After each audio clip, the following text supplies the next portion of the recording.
Assalamualaikum warahmatullahi wabarakatuh. Perkenalkan, nama saya Maya Zikri, mahasiswa Agribisnis Pangan semester 7 Politeknik Negeri Lampung. Pada kesempatan kali ini, saya akan mempresentasikan seminar proposal penelitian saya yang berjudul Analisis Kelayakan Finansial Agroindustri Penggilingan Padi PP Gapsera Sejahtera Mandiri di Kecamatan Seputiraman, Kabupaten Lampung Tengah. Adapun dosen pembimbing saya, yaitu dosen pembimbing pertama saya adalah Ibu Sutarni SPMEP, dosen pembimbing kedua saya ada Ibu Sri Handayani SPMEP, dan dosen pembahas saya yaitu Ibu Madila Margasati SSI MSI. Baik, langsung saja. Yang pertama saya akan menjelaskan tentang pendahuluan. Latar belakang. Sektor pertanian yang banyak memberikan sumbangan pembangunan ekonomi di Indonesia, salah satunya adalah tanaman pangan, yaitu padi.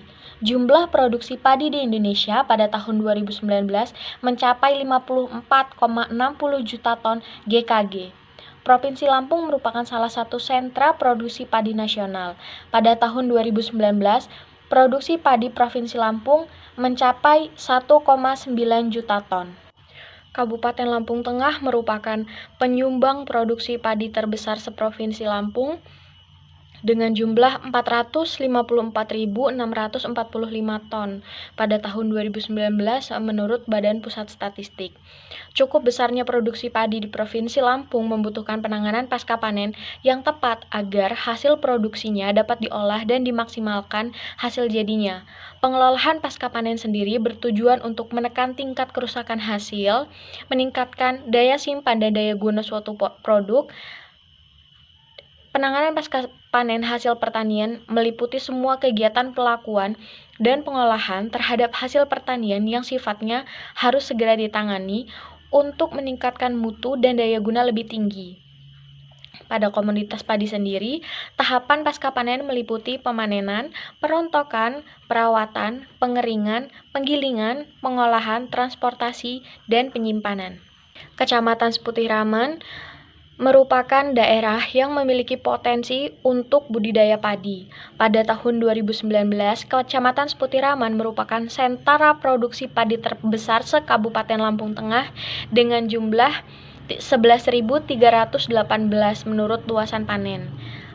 Itu saya kutip dari BPS 2019. Baik, sebelumnya saya akan menampilkan data produksi padi Provinsi Lampung menurut kabupaten pada tahun 2019. Agroindustri penggilingan padi merupakan usaha yang bergerak di bidang pasca panen padi yang akan mengolah gabah kering giring atau GKG menjadi beras. Praktik agroindustri penggilingan padi ikut menentukan jumlah ketersediaan bahan pangan yang berupa beras, mutu beras, tingkat harga beras, pendapatan petani, dan tingkat harga di konsumen, serta menentukan ketersediaan lapangan pekerjaan di pedesaan. Salah satu agroindustri berada di Kabupaten Lampung Tengah, terdapat di Kampung Rejo Asri, yang bernama PP Gapsera Sejahtera Mandiri. Pabrik penggilingan beras ini melakukan kegiatan penggilingan beras sampai proses pengemasan yang menghasilkan output berupa beras sera atau beras sehat bebas residu pestisida dan beras kualitas premium. Dalam satu hari, pabrik ini bisa menghasilkan 3-5 ton beras. Pabrik ini merupakan pabrik milik perkumpulan kelompok tani yang terdapat di Kampung Rejo Asri. Pabrik penggilingan padi tersebut akhirnya diberi nama PP Gapsera Sejahtera Mandiri.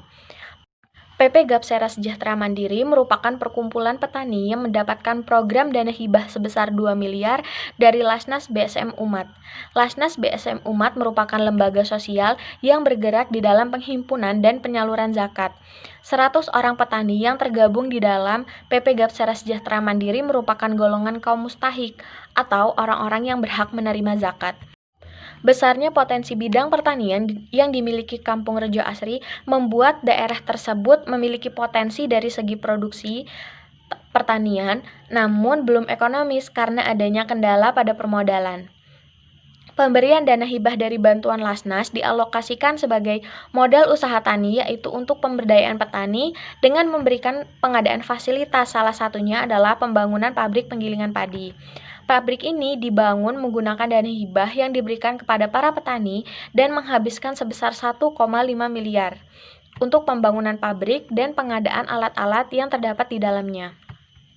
Pabrik dengan luas 1.872 meter persegi dan terdapat beberapa alat-alat penggilingan padi dan juga lantai jemur, gudang, dan ruangan pengemasan yang bertujuan untuk meningkatkan pendapatan petani.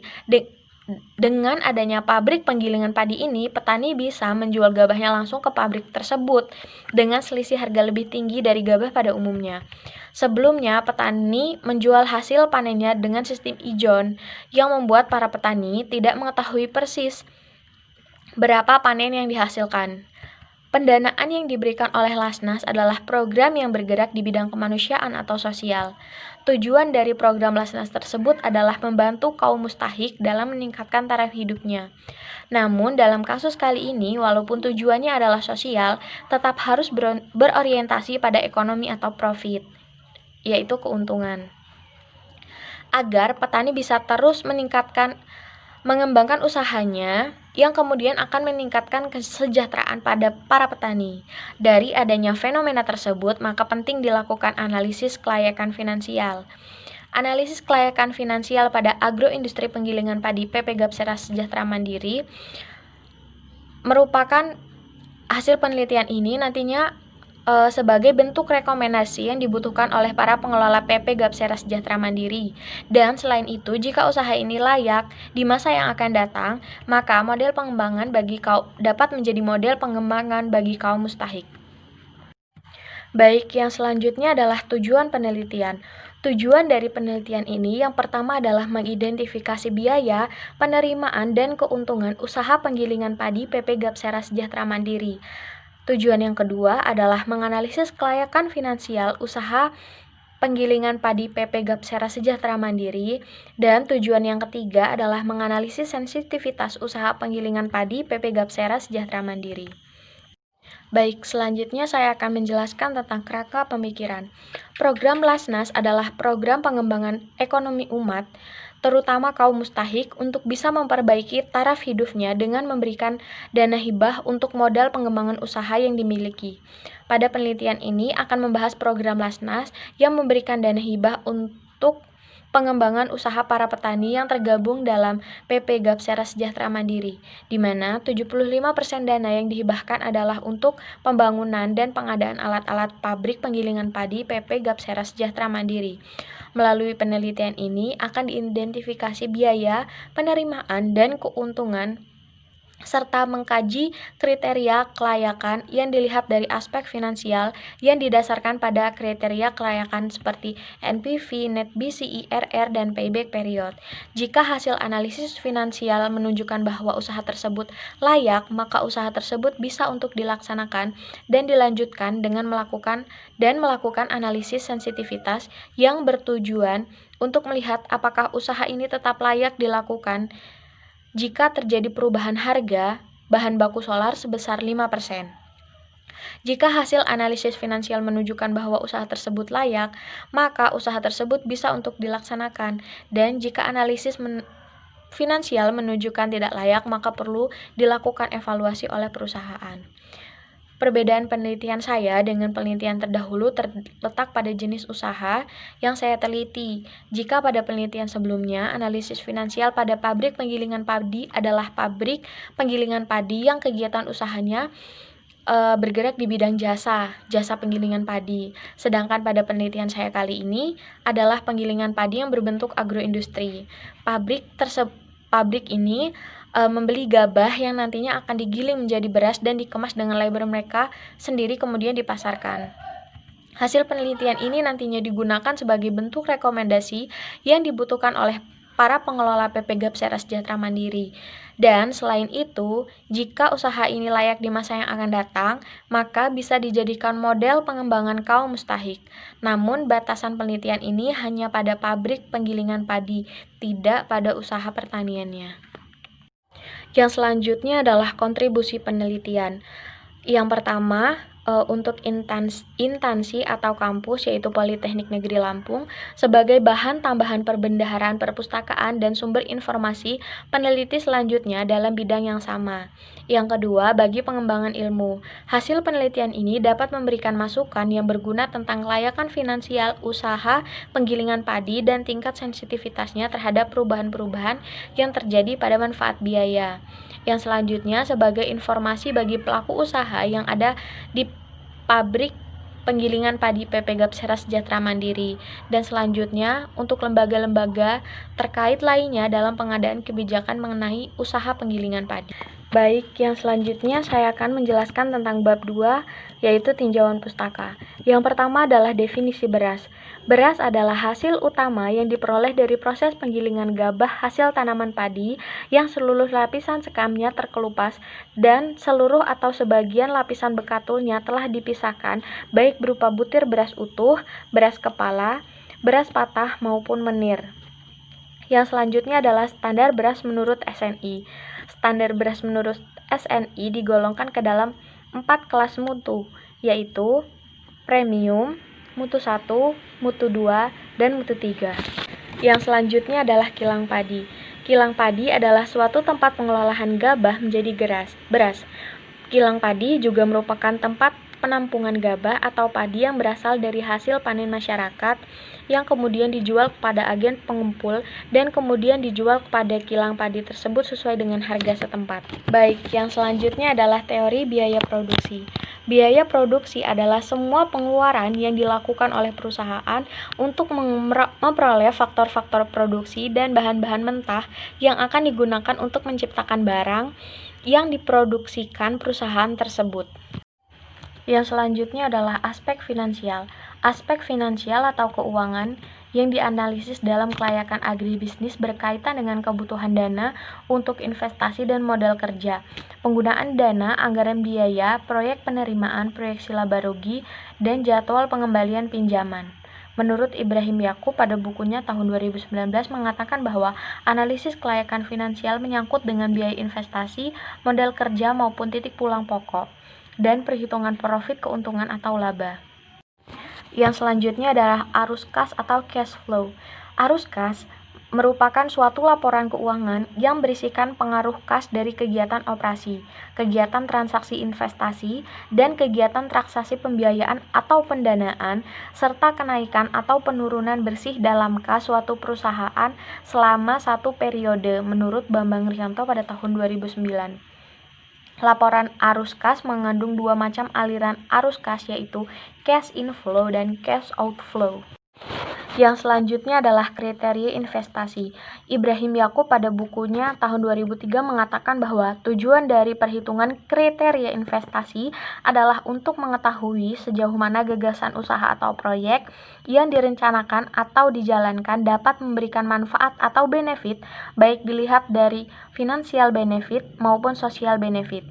Konsep cost of capital atau biaya modal dimaksudkan untuk menentukan berapa besar biaya real dari masing-masing sumber dana yang dipakai dalam investasi. Aspek finansial merupakan satu gambaran yang bertujuan untuk menilai kelayakan suatu usaha untuk dijalankan atau tidak dijalankan dengan melihat dari 5 kriteria investasi, yaitu NPV, IRR, Net BC Ratio, PBP, BEP. Baik, yang selanjutnya adalah analisis sensitivitas. Analisis sensitivitas dilakukan untuk mengetahui kepekaan tingkat kelayakan suatu proyek apabila terjadi perubahan variabel yang mempengaruhinya. Analisis sensitivitas dilakukan melalui simulasi yang digunakan untuk menguji pengaruh perubahan kelayakan finansial. Adapun yang diperhatikan dalam simulasi analisis kelayakan finansial pada penelitian ini antara lain variabel biaya yang disimulasikan melalui peningkatan yang beragam. Jenis biaya yang disimulasi adalah biaya variabel. Besar simulasi ditentukan berdasarkan peningkatan harga-harga secara umum yang terdapat di daerah responden. Baik, yang selanjutnya adalah penelitian terdahulu. Penelitian yang pertama berjudul Analisis Kelayakan Finansial Usaha Penggilingan Padi Keliling di Kabupaten Pringsewu, Provinsi Lampung. Tujuan dari penelitian itu adalah mengkaji kelayakan finansial, analisis sensitivitas dan melihat aspek kelembagaan. Metode yang digunakan adalah dikaji dengan pengukuran kelayakan investasi seperti NPV, IRR, Gross Benefit Cost, Net Benefit Cost, rasio dan payback period. Hasil penelitiannya adalah analisis usaha penggilingan padi menurut kriteria investasi layak secara finansial. Usaha penggilingan padi keliling ini masih layak dijalankan walaupun ada penurunan penerimaan sebesar 3,29% dan kenaikan biaya operasional sebesar 3,53% karena inflasi yang Penelitian yang selanjutnya berjudul Analisis Finansial dan Sensitivitas Usaha Penggilingan Padi. Tujuannya adalah menganalisis kelayakan finansial dan tingkat sensitivitas usaha penggilingan padi di Kecamatan Lembah Abang. Metodenya adalah menggunakan analisis yang berdasarkan pada kriteria investasi. Hasil penelitiannya dengan menggunakan kriteria kelayakan investasi layak untuk dijalankan dengan perhitungan 5 tahun dan diskon rate sebesar 17%. Penelitian selanjutnya berjudul Penerapan Teknik Penilaian Investasi Penggilingan Padi Modern di Kancim Puram. Tujuan utama dari penilaian investasi adalah untuk memaksimalkan keuntungan organisasi dan mengoptimalkan laba atas investasi. Bisa dicapai dengan meningkatkan pendapatan dan pengaruh biaya. Metodenya melalui evaluasi proyeksi investasi seperti pengembalian investasi, periode pembayaran, metode arus kas diskonto, seperti nilai bersih, tingkat pengembalian internal, dan analisis manfaat biaya. Hasil dari penelitian ini dijelaskan bahwa investasi dalam bisnis menguntungkan dan bermanfaat. Menunjukkan proyek tersebut efektif dan cukup besar. Manajemen proyek mencapai hasil yang diharapkan. Yang selanjutnya saya akan menjelaskan tentang bab 3 yaitu metode penelitian. Yang pertama adalah tempat dan waktu. Lokasi penelitian ini merupakan studi kasus pada usaha penggilingan padi PP Gapsera Sejahtera Mandiri yang bertempat di Kabupaten Kampung Rejo Asri, Kecamatan Seputiraman, Kabupaten Lampung Tengah, dengan alasan bahwa daerah tersebut merupakan daerah yang potensial untuk pengembangan usaha penggilingan padi karena Kecamatan Seputiraman merupakan sentra produksi padi terbesar seprovinsi Lampung pada tahun 2019. Dan di daerah setempat juga sedang mengembangkan usaha padi semi organik. Penelitian ini akan dilaksanakan pada bulan Desember sampai dengan Januari tahun 2021. Adapun ruang lingkup penelitian ini hanya terbatas pada kelayakan finansial penggilingan padi dari sisi finansialnya. Selanjutnya adalah bahan dan alat. Bahan dan alat yang digunakan dalam penelitian ini mencakup semua keperluan penelitian, seperti hasil survei, data penelitian atau responden, dan hasil wawancara. Alat yang digunakan pada penelitian ini terdiri dari alat tulis kantor seperti pena, buku, penggaris, kalkulator penghapus, dan alat penunjang lainnya seperti komputer, laptop, dan handphone. Yang selanjutnya adalah rancangan penelitian. Jenis penelitian yang digunakan adalah penelitian survei dengan pendekatan studi kasus. Penelitian survei dilakukan untuk memperoleh fakta dari gejala yang ada, mencari keterangan secara faktual dari suatu kelompok atau unit, menurut Nasution tahun 2006. Sumber data diperoleh dari data primer dan data sekunder. Data primer dikumpulkan langsung dari responden, yaitu pelaku usaha penggilingan padi, petani, dan seluruh stakeholder. Sedangkan untuk data sekunder diperoleh dari hasil dokumentasi dan kajian-kajian yang telah dibuat sebelumnya. Yang selanjutnya adalah pelaksanaan penelitian. Analisis data. Metode yang digunakan dalam pengelolaan data yang diperoleh dari hasil pengumpulan data adalah analisis data kuantitatif. Pengolahan data yang dilakukan adalah dengan menggunakan Microsoft Excel. Untuk tujuan pertama, penelitian ini akan dianalisis dengan menggunakan pendekatan teori perhitungan biaya. Untuk menjawab tujuan yang kedua, akan dianalisis dengan menggunakan kriteria investasi dengan pendekatan NPV, IRR, Net BC, dan Payback Period. Untuk tujuan ketiga, dalam penelitian ini akan dilakukan dengan menganalisis sensitivitas. Yang selanjutnya adalah definisi operasional. Konsep dasar Dan definisi operasional merupakan pengertian dan petunjuk mengenai variabel yang akan diteliti untuk memperoleh dan menganalisis data yang berhubungan dengan penelitian. Adapun definisi operasional pada penelitian kali ini yaitu agroindustri, bahan baku, mesin, peralatan, tenaga kerja, jumlah tenaga kerja, input produk, output, harga input, harga beras, biaya produksi, biaya tetap, biaya variabel, biaya total, penerimaan, pendapatan, tingkat pengembalian, periode produksi, dan jangka waktu investasi. Sekian yang dapat saya sampaikan, kurang dan lebihnya saya mohon maaf, dan kepada Allah saya mohon ampun. Saya akhiri, wallahul muwaffiq ila aqwamit thoriq. Wassalamualaikum warahmatullahi wabarakatuh.